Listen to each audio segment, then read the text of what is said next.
Bien, queridos amigos del grupo de estudio Learning SQL, sean bienvenidos a una sesión más, una de las últimas sesiones. Ya nos quedan algunos capítulos más, algunos temas más por aprender. Recuerden que esta y todas las sesiones son grabadas para posteriormente ser publicada en nuestro canal de YouTube. Mantengan sus micrófonos apagados.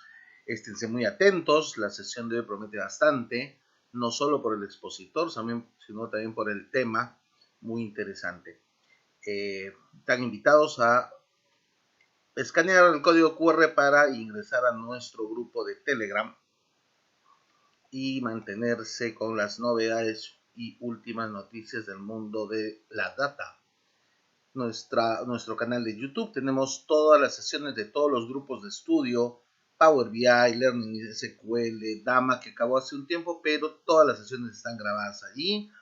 También capítulos especiales con algunos expositores internacionales. Nuestra comunidad obviamente sigue creciendo en LinkedIn, en Slack, en Telegram, en Facebook. Visítenos, denos un like, compartan nuestra dirección con vuestros amigos, compañeros de trabajo, para que la comunidad más chévere de Latinoamérica siga creciendo. Estamos en todas las redes sociales: Instagram, Facebook, Slack, Twitter, Telegram, red social que haya. Ahí estaremos como la comunidad más chévere de todas. Para hoy tenemos un tema muy especial, trabajando con grandes bases de datos. ¿Desde qué tamaño se considera una base de datos que es grande? ¿O tendrá que ver también por el número de columnas, número de registros, el tipo de data que está almacenada? Toda esta información nos la va a explicar el día de hoy Gianfranco Polar. Él es Senior BI Engineering, Business Analyst, Data Analyst, Data Biz, que nos acompaña. Él es un amigo de Chile, pero está trabajando desde hace unos meses en Canadá. Gianfranco nos va a contar un poquito más de esos detalles. Gianfranco, puedes empezar tu sesión. Buena suerte. Ok, muchas gracias, José. Buenas noches a todos. Voy a poner mi cámara, no sé si se ve, pero buenas noches a todos. Bueno, un poco lo que introdujo José. Llevo más de 8 o 9 años trabajando todo lo que es en área de BI, en distintas, no sé, proyectos, tanto como parte de usuario como parte cliente, y en la parte de negocio también. Como profesión soy administrador de empresas, pero en general todos estos años me he desarrollado toda la parte tecnológica, ¿no? Y hoy día vamos a ver un tema que a mí me gusta mucho. Me toca trabajar en el día a día y se trata sobre trabajar con largo volumen de datos. Actualmente tenemos donde trabajo distintas bases de datos, por eso que tomé este capítulo y creo que es muy interesante. Así que cualquier cosa al final del capítulo vamos a poder hacer cualquier duda, pregunta. No soy un experto, así que estoy aquí tanto como para aprender de todos ustedes, como también poder dar un poco un granito de arena de lo que sé. ¿Ya? Así que voy a empezar a compartir mi pantalla.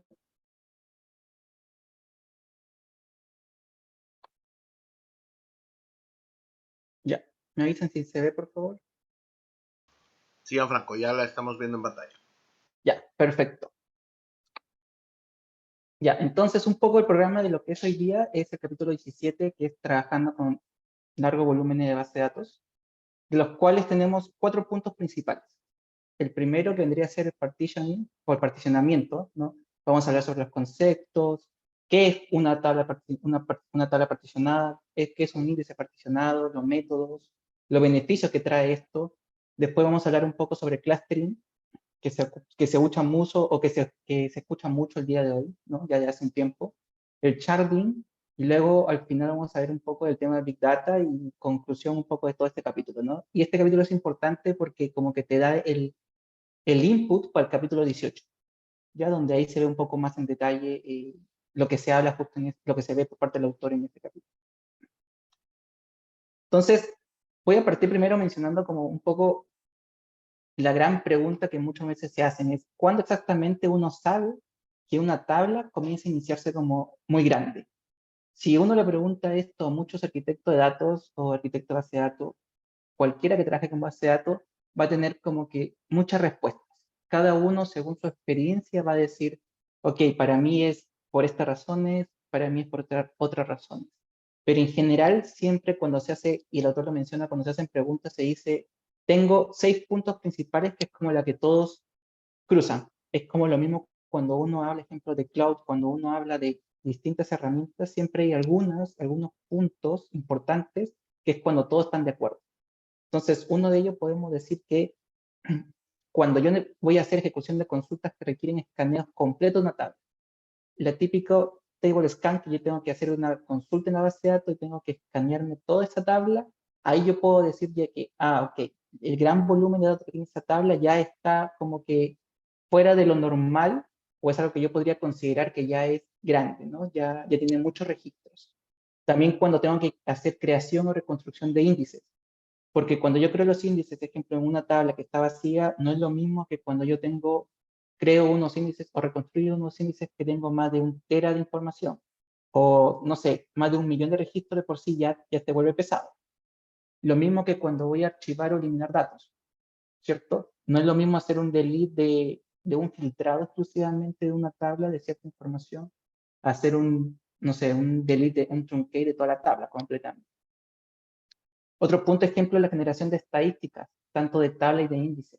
Cuando uno empieza después que ya ha pasado todos estos capítulos que hemos visto, ¿cierto? Y cuando uno comienza ya como a ver parte, entre comillas, administrativa, uno dice, ya, ¿y en qué momento yo comienzo a darme cuenta de que cómo va la performance de mi base de datos? Entonces en este comienzo ya comienzo a hacer estadísticas de cada tabla, de los índices, si se están comportando bien o no. Entonces como que ahí comienzo un poco ya a darme cuenta y decir, ya, entonces está creciendo mucho mis tablas.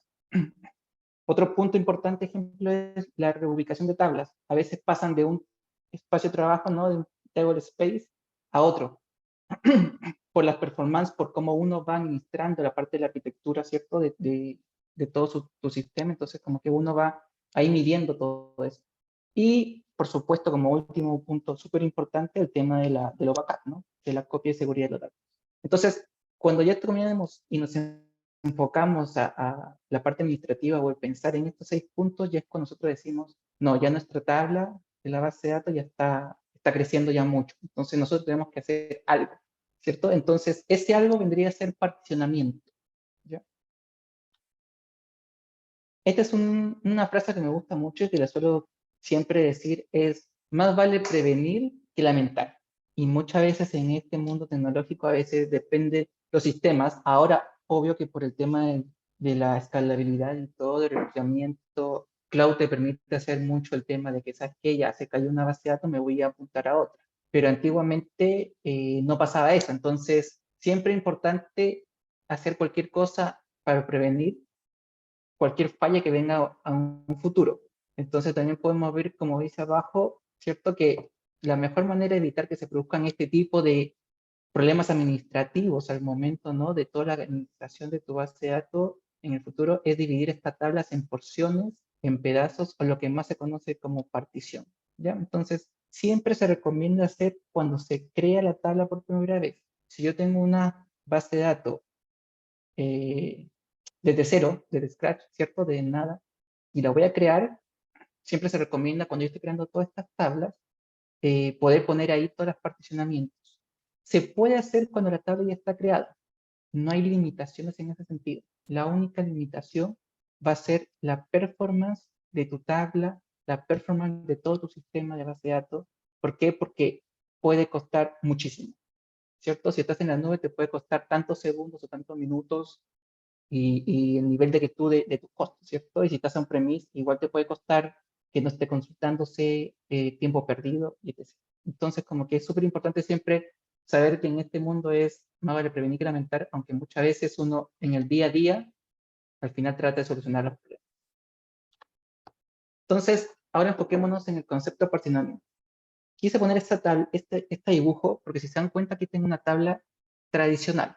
Esta es una base de datos relacional y esta es una base de datos tradicional, donde yo tengo una tabla con filas y columnas, ¿cierto? Entonces, cuando hablaba de partición, es decir, quiero que cierta cantidad de filas se vayan a una partición y otra cierta cantidad de filas se llevan a otra partición. Yo puedo tener una a n particiones. ¿Qué me lo que hace eso? De que cuando yo vaya a buscar la información, él depende cómo tú construiste esta partición, él va a ir a buscar hacia ese lugar. Y esto lo hace más óptimo porque las consultas van a ser más rápidas. ¿Ya? Conceptos importantes, y justo lo tengo aquí marcados en otro color como para que siempre se considere, es que las particiones siempre se van a almacenar en diferentes table space, entonces que pueden estar en diferentes niveles de almacenamiento físico. Entonces, si uno se pone a pensar, mi base de datos, si está en cierto almacenamiento físico, correcto, entonces yo digo, ya mi partición pueden estar en diferentes espacios. Entonces, siempre tiene que ver un tema de almacenamiento. También el que pueden comprimirse utilizando diferentes esquemas de partición, correcto, yo tengo diferentes tipo de partición o esquema donde yo voy a decir, ok, ¿cómo voy a comprimir esta información? Lo mismo, los índices locales se pueden eliminar para algunas particiones. Lo vamos a ver ahora a continuación, pero lo que se quiere decir es que lo típico, lo más tradicional es que una tabla tenga índices, ¿correcto? Y esos índices, si yo no hago ni un cambio en ninguna partición, esos índices se mantienen globales, ¿correcto? Pero voy a entrar más en detalle en el siguiente slide, no se preocupe. Luego, las estadísticas de la tabla se pueden congelar en algunas particiones. Ocurre un poco muy similar con los índices. Así como un índice, una partición puede tener o no un índice, y otra partición puede sí tenerla, el tema de las estadísticas es igual. Yo puedo tener estadísticas enfocadas a una sola partición y puedo tener estadísticas enfocadas a otra partición, y la tercera partición, por ejemplo, no va a tener estadísticas. Puede pasar, tengo estas opciones. Y las particiones individuales pueden fijarse en la memoria o almacenarse en el nivel de almacenamiento flash de la base de datos. ¿Ya? Entonces, por eso que hay distintos tipos de dónde voy a almacenar esta partición.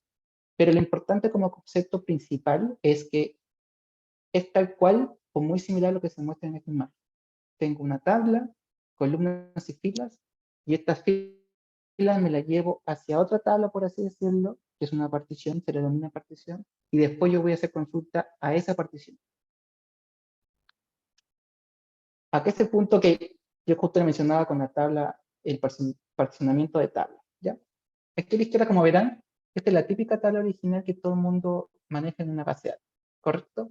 Entonces yo tengo dos tipos de particiones. La más común y la más usada en la base de datos relacionales es la horizontal, que es llevarme cada registro, cada fila, ¿cierto?, hacia una partición.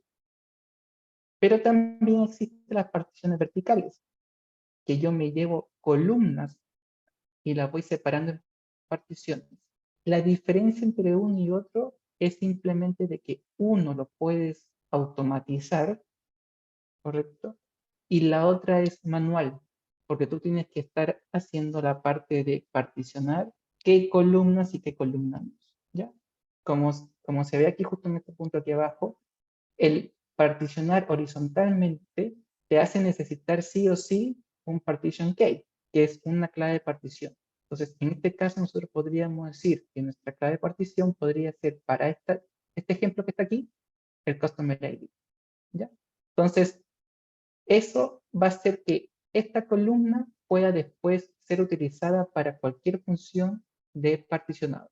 Vamos a ver una demo ahora directamente en MySQL para que se pueda entender más, pero véanlo como si esto fuera simplemente n cantidad de registros y yo dijera, ya, menores a 10 se van a ir a una partición, mayores a 10 se van a ir a otra partición, ¿ya?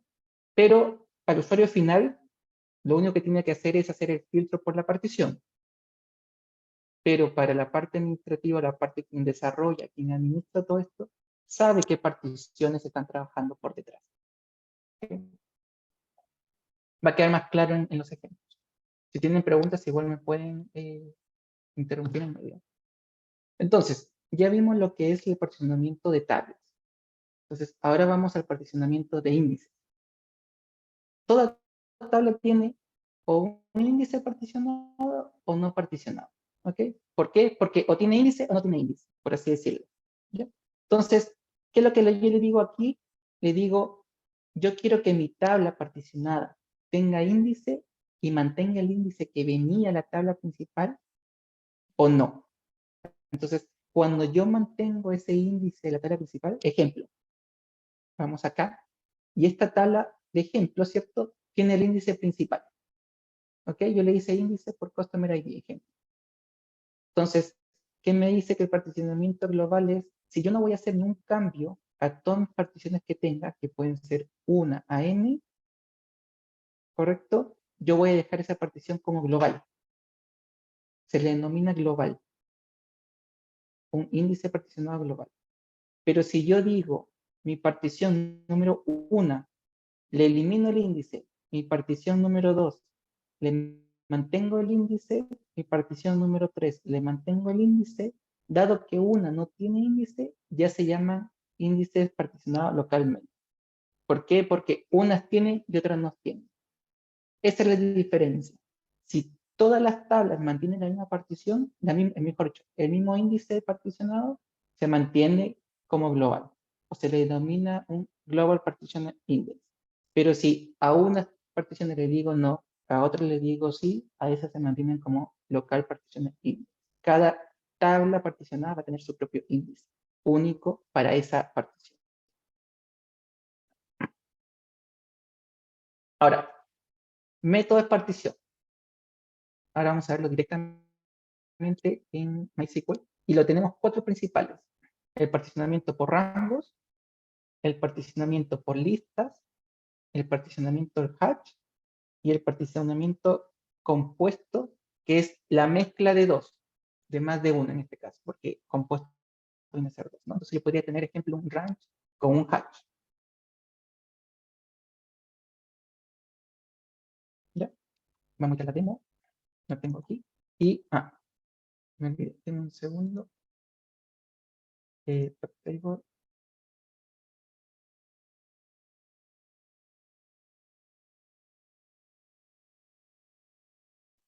Ya. Entonces, particionamiento por rango, ¿cierto? Yo tengo mi clásica o simple creación de tabla, ¿cierto? En este caso vamos a tener la tabla de 6. Y lo clásico siempre es poner la columna, el tipo de dato y nada más. A veces puedes poner el primer key, foreign key y distintas variables que no quieres. Entonces, cuando yo pongo particionamientos, ¿cierto? Yo digo partition by range, que es la función en este caso, ¿cierto? Que es la principal, la primera, ¿correcto? El primer método. Y yo le digo, ¿por qué valor quiero yo particionar? Como verán aquí tenemos el día de la venta, ¿correcto? Entonces yo le digo, particioname por la semana del año. Entonces, ok, yo considero como la semana del año que va a ser mi rango y voy creando mi partición, el nombre de la partición, y le digo los valores menores que este campo. Si uno tiende un poco a tratar de darle alguna referencia muy similar, es como si yo hiciera un if, ¿cierto? En programación, o como si yo hiciera un case, ¿cierto? En base de datos, en un select, ¿cierto? Un case when. Entonces, estas condiciones, yo voy haciendo esta partición. ¿Cuál es lo importante de la partición del método range? Que tú puedes darle aquí los valores que tú deseas y todos los que no cumplen este valor, en este caso si fuera un else, por así decirlo, le pongo max value. Entonces, todos los que no están dentro de este rango se van a ir a esta partición, a esta que yo le di en este ejemplo, en este caso, el nombre de S999. ¿Ya? Entonces, ¿qué va a pasar? Voy a crear esta tabla. Eh, sí, voy a crear esta tabla que me dice. Le voy a poner un. Y sí, ya, ahí. Vamos a crear esta tabla. Ahí está creada, como se ve abajo, ¿cierto? Y ahora vamos a ver lo que creó por detrás. Y acá se pueden ver, él creó 6 particiones, ¿cierto? Con los nombres aquí, ¿cierto? Y dice, ok, ¿cuál fue el método de partición? Fue range, ¿cierto? ¿Y cuál es la función que está por detrás? Toma la semana del año, ¿cierto? Del campo sale date, que es la fecha de venta. ¿Ok? Entonces, ¿ahora qué hago?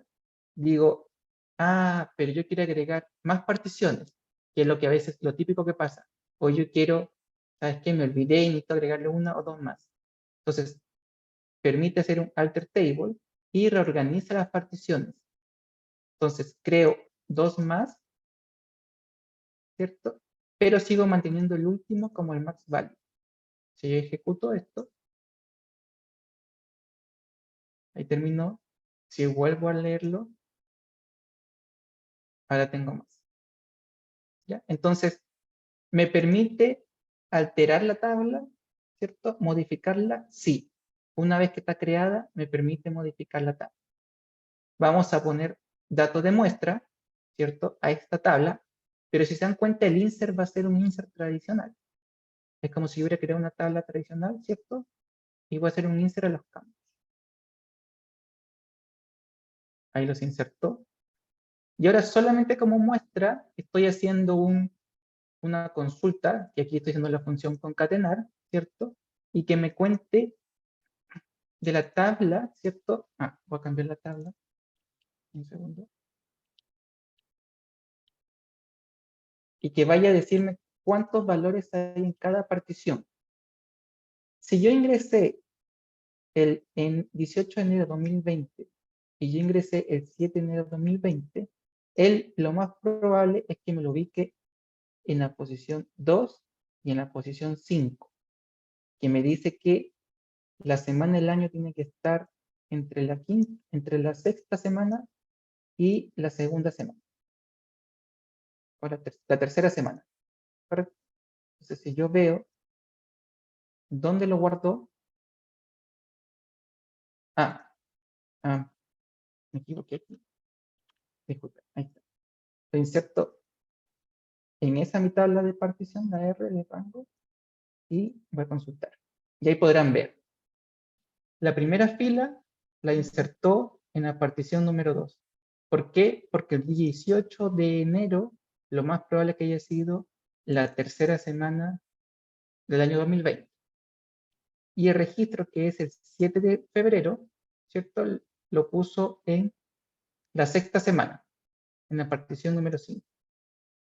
¿Ya? Entonces, ustedes cuando el usuario final o el usuario que está haciendo la consulta de la tabla, él normalmente no va a consultar de esta forma. Aquí solamente se coloca esto para que uno pueda ver cómo está trabajando, ¿cierto? La función y cómo está trabajando el particionamiento al momento de hacer insert. Pero uno va a hacer un select tradicional común y corriente. ¿Qué es lo que hace la diferencia aquí?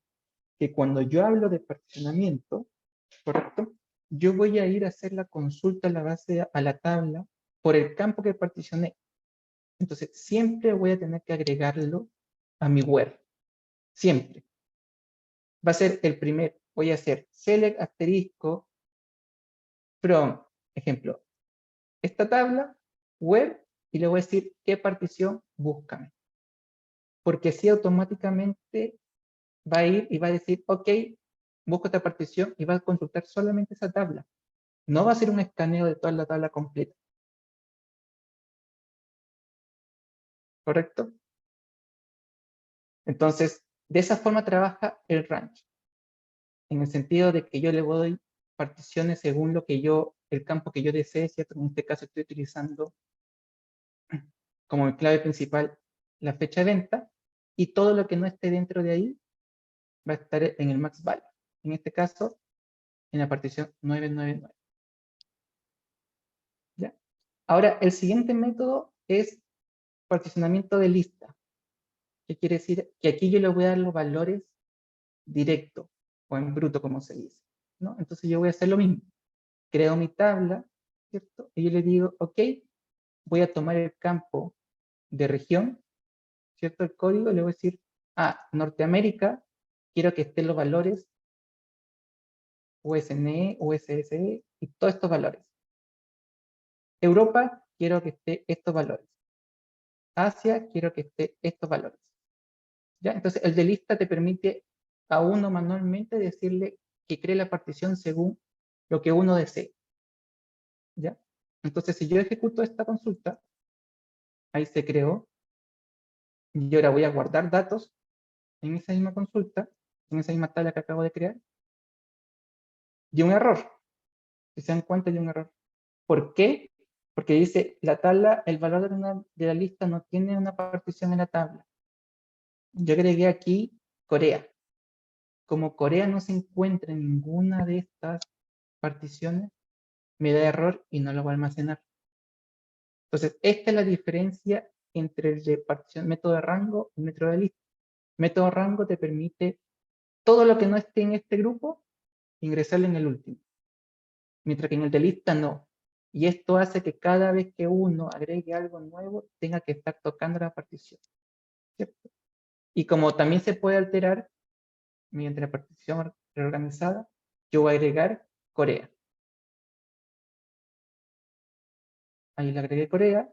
Y si yo trato de insertar ahora, ahí lo insertó.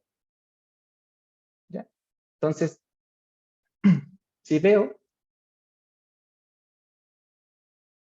ahí está agregado Corea dentro de mi partición, ¿cierto? Y si busco, ahí está la tabla. Entonces, cuando yo le hago un select asterisco from a la tabla, claro, yo no estoy viendo en este momento, como tengo pocos datos, yo digo, ok, me trajo la información como yo la quería, ¿cierto? El resultado final me lo está trayendo, sí. Pero por detrás, claro, uno viene de una partición, el otro viene de otra partición, el otro viene de otra partición, dependiendo de la cantidad. Pero el problema de la lista es que, claro, si tú tienes algo que no está dentro de esa partición creada, tienes que ir a estar retocando esta tabla, reorganizándola nuevamente y alterándola. Por eso que es, uno tiene que evaluar y decir, no, el rango me permite poner mediante lo que no entre en una condición, mientras que el de lista no, ¿cierto? Conviene cuando tengo pocos datos, cuando yo sé, ejemplo, una opción, las regiones de un país o los estados de un país, difícilmente se va a crear un nuevo estado. Muy difícil. Entonces, ahí uno podría decir, ah, ok, sí podría tomar los estados. O la moneda, ¿no? Entonces, cosas como ese estilo, sí podría mantenerlo como un particionamiento de lista. Luego, el siguiente que tenemos es el particionamiento hatch. ¿Ya? Que yo lo que le digo es, particioname en tantas particiones, valga la redundancia, que yo desee. Le puedo decir del 1 al 2, del 1 al 4, del 1 al n. Lo único que le dice es cuántas particiones quiero. Entonces, si yo ingreso, voy a crear la misma tabla con los mismos campos, ¿cierto? Y ahora le digo que el campo sea Customer ID. Y le digo, divídelo en 4. Y tengo que ponerle el nombre a cada uno. Si yo pusiera aquí 8, tengo que poner partition H4, partition H5, partition H6 y así sucesivamente. ¿Ya? Entonces, vamos a crear esta tabla. Ahí se creó, ¿correcto? Y voy a insertar datos. ¿Ya? Tengo 16 registros. Lo que hace el hash es que cuando yo voy a insertar este dato, él va a tratar de prorratear en la mejor manera esta inserción en la cantidad de particiones que yo creé. Siempre va a tratar de al menos tener un 25%, o moverse entre un 25 y un 30% por cada partición si tengo 4. Si tengo 6, si tengo 8, siempre va a tratar ahí de moverse, ¿cierto? En porcentaje el prorrateo. Entonces vamos a insertar, ¿correcto? Y si vamos a leer cada partición, ¿cuántos registros tiene? Vamos a ver que tiene la partición hash 1, tiene 4. H2 tiene 5, H3 tiene 3 y la H4 tiene 4. ¿Vieron? Entonces, trata de mantener al menos un 25%. ¿Por qué? Porque tenemos más que 4 particiones. Si tuviéramos 8, y así sucesivamente la cantidad de prorrateo de porcentaje que tenga cada uno, ¿no? Entonces siempre se va a tratar de mover lo más cercano a ese número.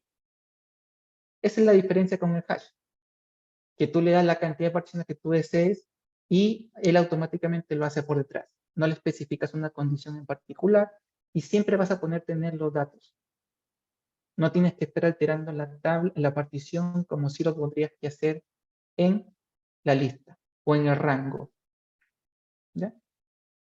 Y la última particionamiento es la compuesta, que acá yo le digo, creo la tabla tal cual, ¿correcto?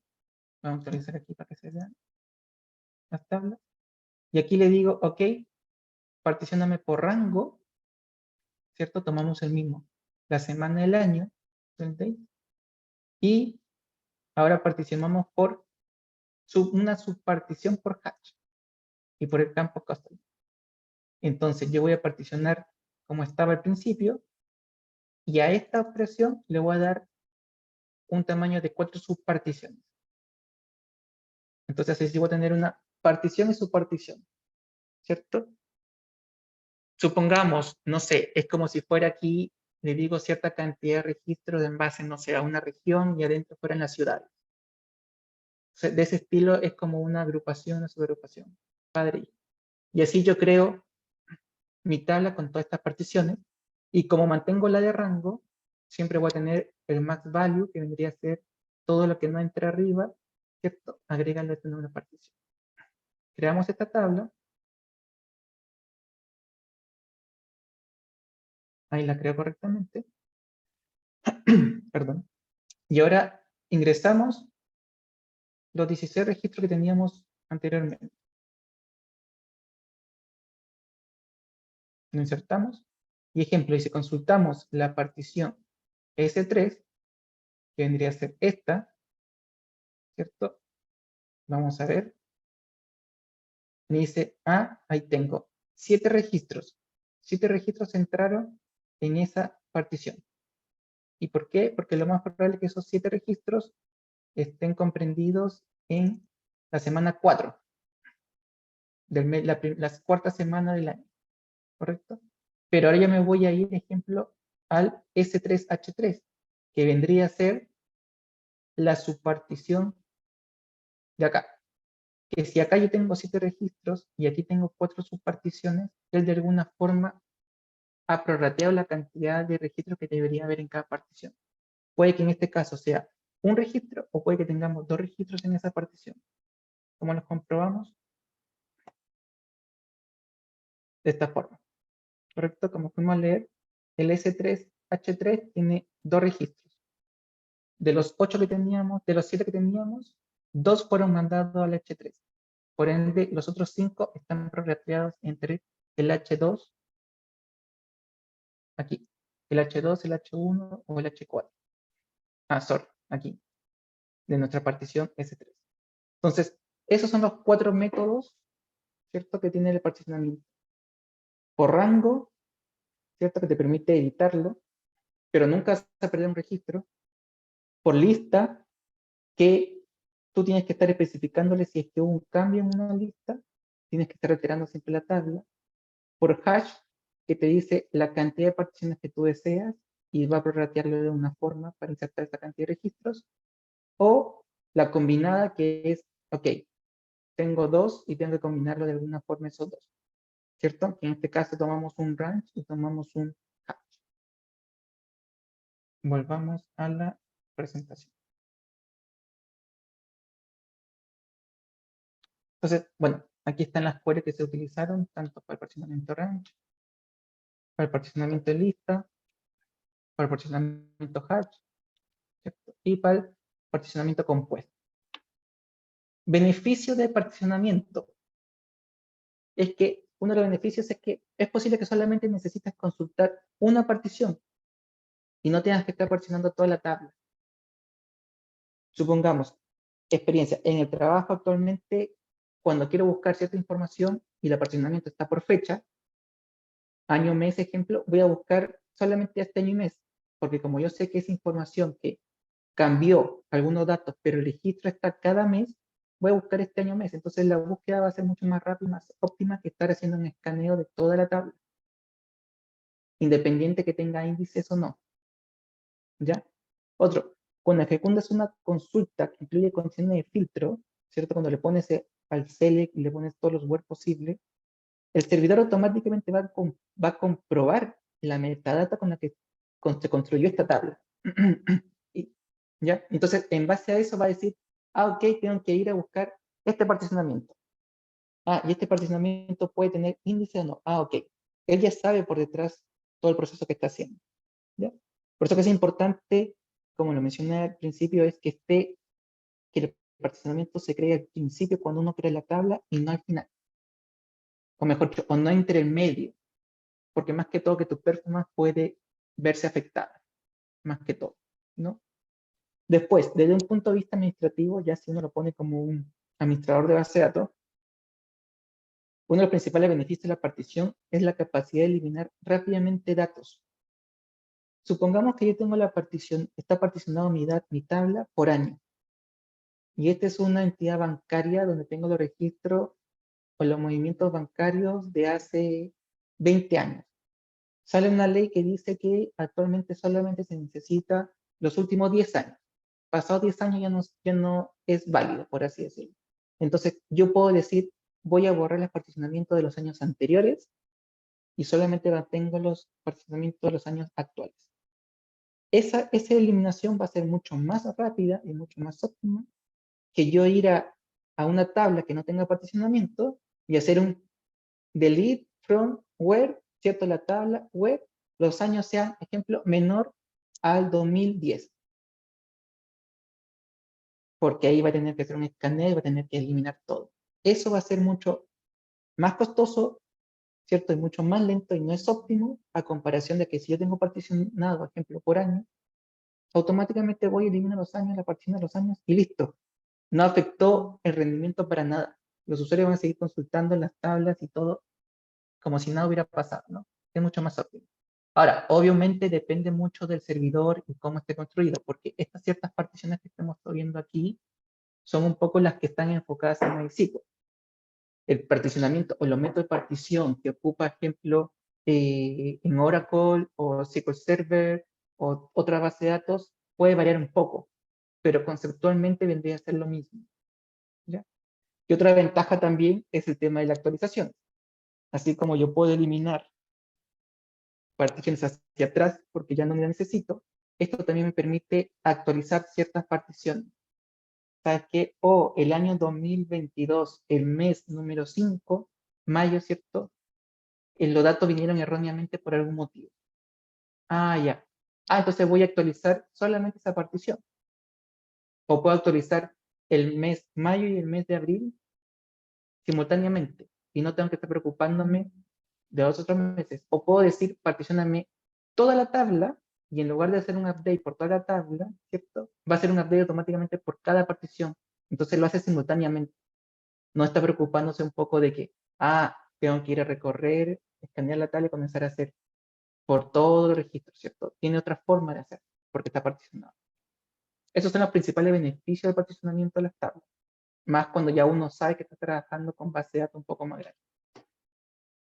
Ahora el clustering. El clustering es, uno dice, tengo suficiente storage, suficiente almacenamiento, tengo una estrategia muy buena de partición, como se ve aquí, ¿cierto?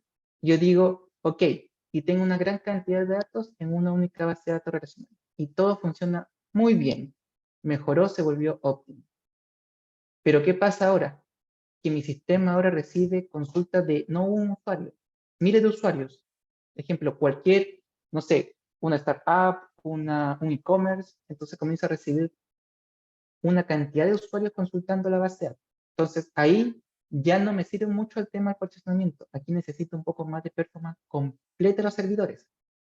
Ahí es cuando entra el tema de clustering.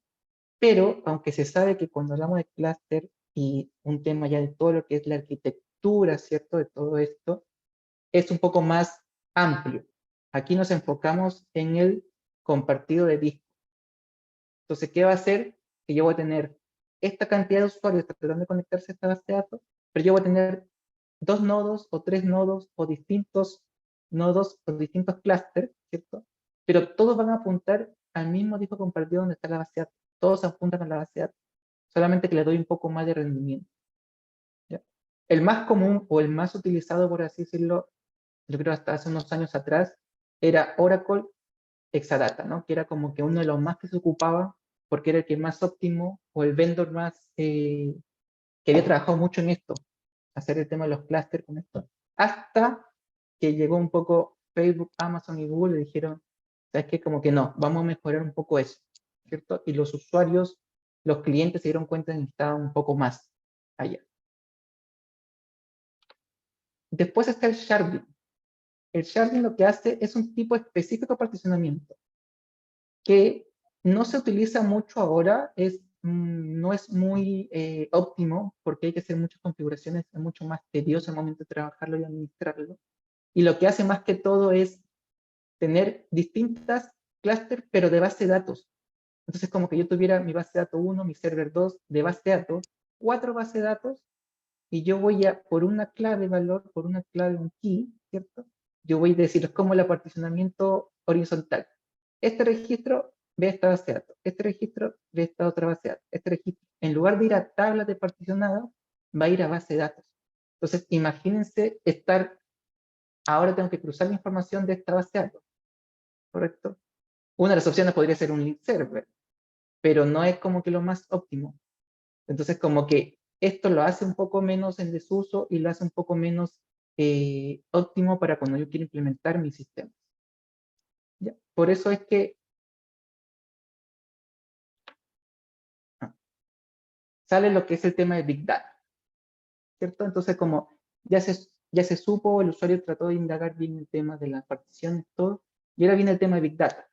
Si hablamos Big Data como así como bien global, ¿cierto? Porque en este capítulo se ve igual súper global, es que antiguamente en Big Data teníamos las 3 Bs, ¿cierto? Volumen, velocidad y variedad. Pero ahora tenemos ya las 6B, ¿no? Que es lo último que yo he visto, no sé si alguien ha visto más de 6B, pero lo último que he visto es 6B. Entonces, al final, un camino para decir más o menos una forma de caracterizar los Big Data actualmente es cualquier sistema diseñado para poder soportar grandes volúmenes de datos, ¿cierto? Que pueden llegar de cualquier medio o cualquier vía. Entonces, si lo queremos así como bien ponerlo bien genérico, podría ser algo así. Soporta grandes volúmenes de datos, ¿correcto? Y uno de los ecosistemas que más, o de los ecosistemas, ¿cierto?, que más se utiliza en este caso sería Hadoop, ¿cierto? Hadoop es, por así decirlo, la mejor manera de escribir Hadoop es como un ecosistema o es un conjunto de tecnologías y herramientas que funcionan juntos. Entonces yo tengo, supongamos, 3 principales, que podría decir el HDFS, ¿cierto? Que es lo que te permite la gestión de archivos en un gran número de servidores. Tengo distintos clústeres y esto me va permitiendo gestionar todos estos archivos que van a ir hacia esos clústeres. El MapReduce, ¿cierto? Que procesa esta gran cantidad de datos que pueden ser estructurados o no estructurados, ¿cierto? Y lo va fragmentando en partes para poder procesarlos. Y que esto se pueda ejecutar en paralelo a la vez. ¿Ya? Y luego tengo el YAR, ¿cierto? Que es un gestor de recursos y programador de trabajos. Él va moviendo y diciendo, tengo aquí un recurso, muevo este recurso para aquí, lo llevo para acá. Y eso es un poco cómo trabaja ya el ambiente Hadoop, ¿no? Ya es algo orientado como grandes volúmenes de datos. Cuando ya te das cuenta que tu base de datos ya no soporta una base de datos relacional tan común y normal que uno utiliza en la empresas. Después tenemos el NoSQL, que la mejor definición yo creo que es tal como su nombre lo dice. Todo lo que no es SQL, ¿cierto? Y las bases documentadas. Ejemplo, tenemos la key value, ¿cierto? Tenemos después las bases documentadas. Aquí tenemos algunos ejemplos. Redis ejemplos, Scalaris, React. En bases documentadas tenemos MongoDB, que utiliza JSON, columna, base de columnares, que son ejemplos de la Bigtable, Cassandra, HBase, Hypertable, y la de grafos, ¿cierto? Que ahí está la más conocida como la Neo4j. Y por último, Cloud Computing, que ya después de haber pasado por todo lo que es la base de datos relacional, que ya sabemos que existe Hadoop, Big Data y todo eso, ya aparecen todo lo que es la nube, ¿cierto? Las 3 principales, aún hay más nubes, obvio, pero estas como son las 3 principales, y aquí algunos ejemplos enfocados centralmente cuando poner todas en AWS. que entre las bases relacionales tenemos MySQL, Aurora, Postgre, MariaDB, como se ve aquí. En memoria, Elastic Cache, Data Warehouse Database, Redshift, ¿cierto? DynamoDB, que es la NoSQL, DocumentoDB, que es la base de datos de documento, Neptune, que es la de Graph, ¿cierto? TimeStream, que es la de Time Series, Hadoop, que es la EMR, y Data Lake, ¿no? La Lake Information. Entonces, así uno llega a tener toda esta información ya cuando uno ya comienza a darse cuenta de que su base de datos ya es más amplia de lo que partió. Y eso es todo. Muchas gracias a todos. Espero no haber sido muy rápido. Muchas gracias, Gianfranco. Déjame ver si tenemos preguntas en el chat. O si no tenemos ninguna, si alguien quisiera hacer alguna pregunta, comentario sobre los temas. Si alguien quiere agregar algo también, Exactamente. algo que me haya equivocado, algo que haya que corregir, algo que ahora ya haya cambiado. Hola, ¿qué tal? Hola. Sí, solamente compartí un enlace que es de KD Nuggets del año 2017, donde se habla de las Bs del Big Data y Data Science. Considera esta publicación que son 42 Bs Ay, para estos términos. Sí, les recomiendo chequearlo. perfecto. Ya yo me quedé en la 6. Muchas gracias ahí. Volatilidad, volumen. El 40 está interesante. Voodoo. Pero sí, bueno, hay diferentes autores y pues, cada uno a lo largo de los años va agregando nuevas variables. Obviamente con el paso de la tecnología también pues se va encontrando nuevos tipos de data, ¿no?